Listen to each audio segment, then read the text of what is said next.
Did you know that moments before the most infamous execution in human history, a psychological blueprint was released to permanently weaponize the human mind against fear?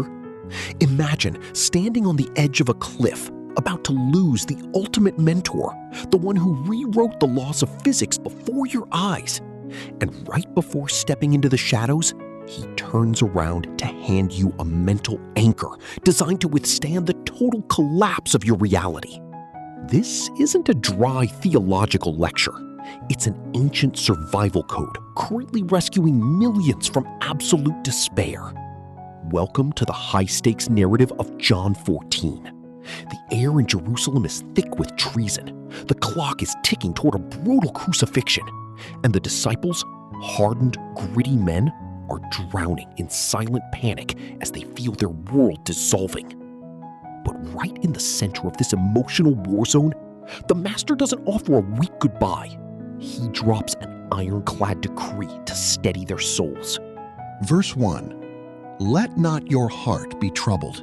Ye believe in God, believe also in me." As their entire universe fractures, Jesus bypasses political explanations and builds a fortress around their most vulnerable asset, the human heart. "Let not your heart be troubled" is not a soft, poetic wish. It's a tactical combat command, ordering them to project the absolute certainty they have in the invisible Creator directly onto the man standing right in front of them. Verse 2, "In my Father's house are many mansions. If it were not so, I would have told you. I go to prepare a place for you." Instead of letting them obsess over the immediate graveyard waiting outside, Jesus hacks their perception and forces their eyes onto eternal architecture. He doesn't promise a temporary hideout on earth, but custom-built heavenly estates, completely reframing the concept of death into a massive upgrade of existence.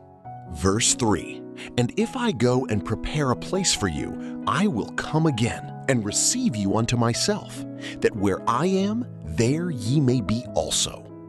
This completely shatters the trauma of abandonment because this departure is a highly calculated advanced deployment. The ultimate prize isn't some abstract golden geographical location. It's a non-negotiable vow of reunion, where the reward is the literal physical presence of the returning king. Verse 4, "And whither I go ye know, and the way ye know." With a sudden, sharp statement, Jesus hooks their consciousness, challenging their human logic. He states as an absolute fact that the coordinates of this ultimate destination are already hardwired into their spirits, forcing them to look inward for the answers. Verse 5, "Thomas saith unto him, Lord, we know not whither thou goest, and how can we know the way?" This is the raw, unfiltered breakthrough of human honesty over religious pretense. Thomas acts as the proxy for every single one of us who has ever felt blinded by a crisis, screaming at the heavens that the roadmap of life makes absolutely no sense. Verse 6, "Jesus saith unto him, I am the way, the truth, and the life. No man cometh unto the Father but by me." This is the most aggressive, exclusive, and monumental geopolitical claim ever uttered in human speech.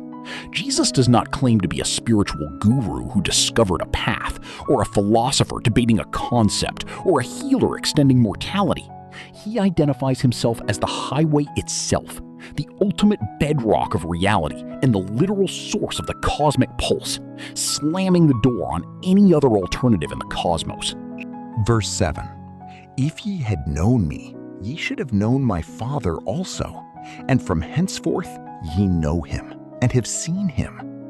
The ancient, terrifying mystery of the invisible God who shook Mount Sinai with lightning is instantly solved in this exact second. Jesus obliterates the cosmic distance, letting them know that looking at his dusty sandals and his human eyes is an uninterrupted view into the very soul of the Creator. Verse 8, "Philip saith unto him, Lord, show us the Father, and it sufficeth us." This is the desperate cry of human materialism, demanding a laboratory proof, a physical sign, or a spectacular display to soothe the neuroses of doubt. Philip begs to see a manifestation in the sky, completely oblivious to the fact that the architecture of heaven is currently breaking bread at his table. Verse 9. Jesus saith unto him, Have I been so long time with you, and yet hast thou not known me, Philip? He that hath seen me hath seen the Father. And how sayest thou then, Show us the Father? The response is a haunting mix of profound personal grief and absolute crushing sovereignty.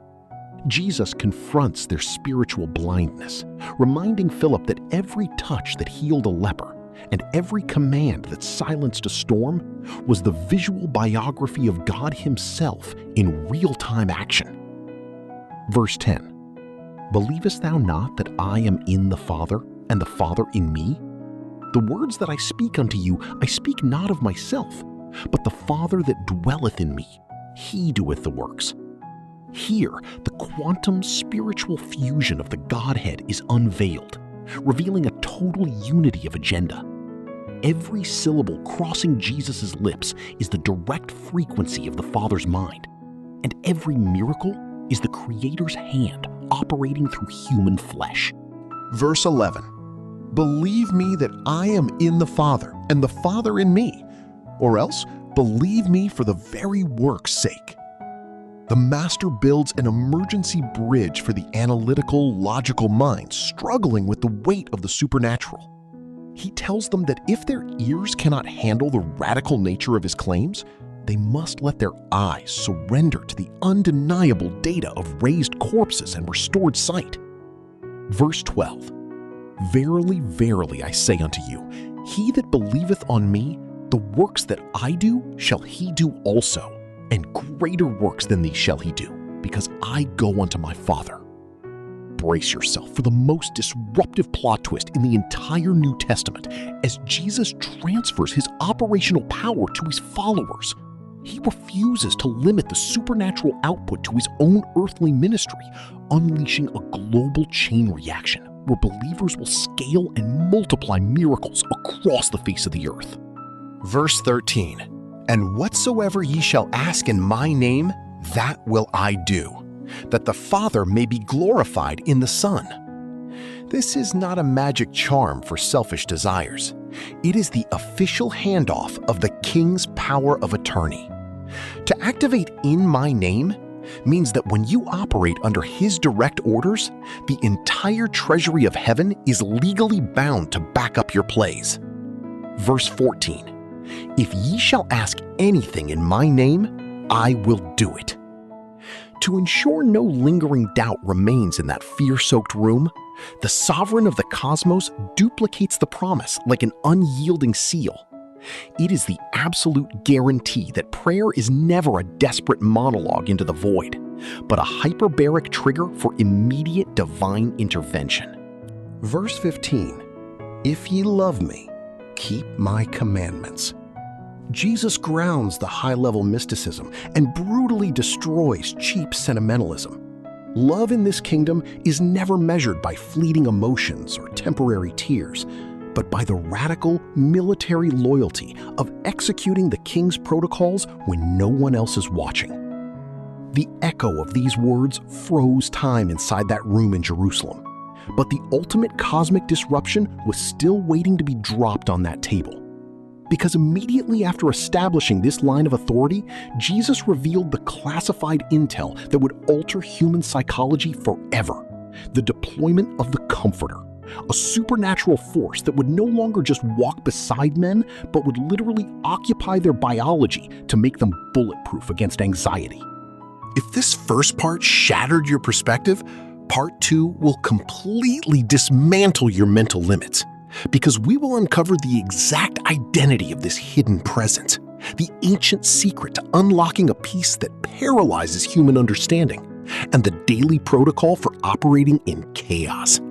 Drop a comment below showing us which verse rewired your thinking today. Share this video with someone fighting a silent battle in their mind. And never forget, the path has been cleared. and you do not walk alone.